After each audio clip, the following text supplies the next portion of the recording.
تو کہا اگر تم اپنی جانوں پہ ظلم کر بیٹھو تو میرے محبوب کی چوکھٹ پہ آ جاؤ. اور یہ حضور کی حیات طیبہ میں بھی تھا، ظاہری حیات میں بھی، کہ حضور کے پاس جائیں جب اپنی جانوں پہ ظلم کر بیٹھے، جس طرح حضرت ابو لبابہ سے ہوا. آج مسجد نبوی کے اندر ریاض الجنہ میں ایک ستون ہے، جس ستون کا نام ہے استوانۃ ابی لبابہ وتعرف بالتوبہ، معروف ہے ستون توبہ کے نام سے. حاجی جب جاتا ہے تو اس کی خواہش ہوتی ہے ریاض الجنہ میں جگہ مل جائے. ریاض الجنہ میں چلا جائے تو اس کی عرض ہوتی ہے کہ استوان ابی لبابہ کے پاس 2 نفل مل جائیں توبہ کے.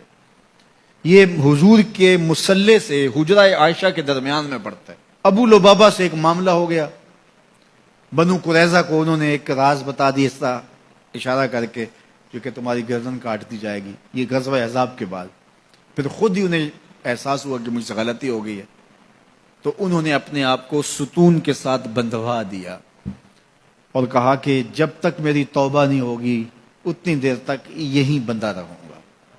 تو حضور نے دیکھا تو اب چونکہ انہوں نے قسم کر لی تھی، فرمایا ٹھیک ہے جس طرح اللہ کا حکم آتا ہے.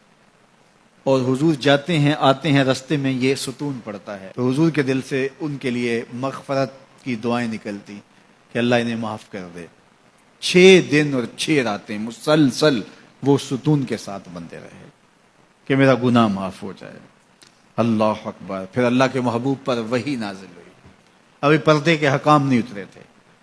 سیدہ ام سلمہ رضی اللہ تعالی عنہا نے کہا کہ حضور اگر اجازت ہو تو میں انہیں خوشخبری دے دوں. تو فرمایا ٹھیک ہے. تو وہ دروازے پر آئیں اور کہا کہ ابو لبابہ تمہاری توبہ قبول ہو گئی. تو صحابہ دوڑے ان کی رسیاں کھولنے کے لیے. ابو لبابہ نے کہا خبردار کسی نے میری رسی کھولی، یہ رسیاں حضور اپنے ہاتھوں سے ہی کھول لیں گے. پھر فجر کی نماز کے وقت حضور تشریف لائے تو حضور نے رسیاں کھولیں.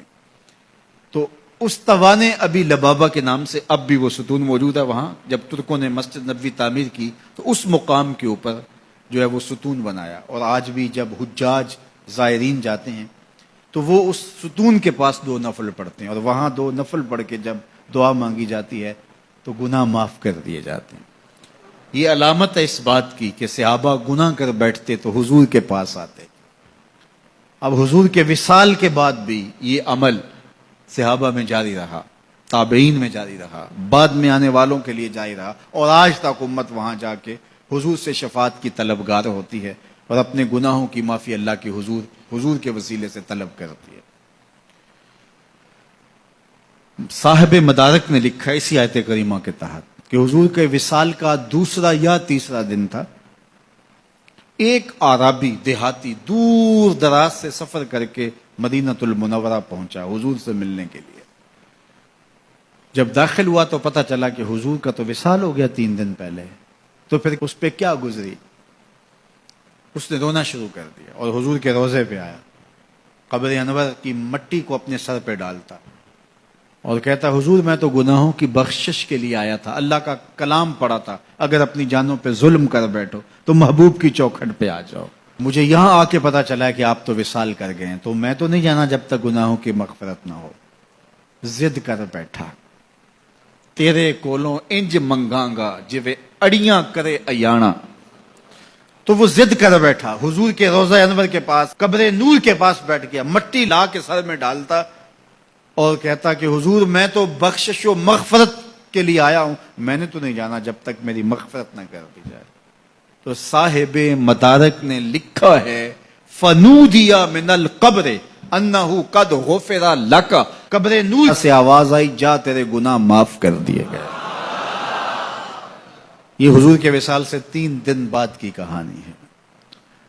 اور اس کے ایک عرصہ بعد امام عطبی کہتے ہیں میں حضور کے روضے کے پاس بیٹھا تھا اور ایک دیہاتی آیا اور اس نے بھی فریادیں کی اور فریادیں کر کے چلا گیا، اور میں بیٹھا تھا، بیٹھے بیٹھے اونگ آ گئی تو حضور کی زیارت خواب میں ہوئی اور آپ نے فرمایا اے عطبی اٹھو اور اس عربی دیہاتی کو ڈھونڈو اور جب مل جائے میری طرف سے جنت کی بشارت دے دو. مجرم ہو تو منہ اشکوں سے دھوتے چلے آؤ، مجرم ہو تو منہ اشکوں سے دھوتے چلے آؤ، آؤ در تواب پہ روتے چلے آؤ. قرآن میں مذکور ہے بخشش کا طریقہ، سرکار کی دہلیز سے ہوتے چلے آؤ. کہا جرم کر بیٹھو تو محبوب کی چوکھٹ پہ آ جاؤ. پھر کیا ہوگا؟ لَوَجَدُ اللَّهَ تَوَّابًا رَحِيمًا. تم تو گناہوں کی معافی لینے آئے تھے لیکن محبوب کو ساتھ لے آئے ہو، لہذا وسیلہ حضور کا ڈالا ہے تو گناہ تو معاف ہوں گے ہی ہوں گے، اضافی رحمتیں بھی عطا کر دی جائیں گی. اللہ اکبر. کرم نوازیاں ہو جائیں گی. تو ان کے در پہ حاضری سعادت مند لوگوں کا عمل اور وظیفہ رہا ہے.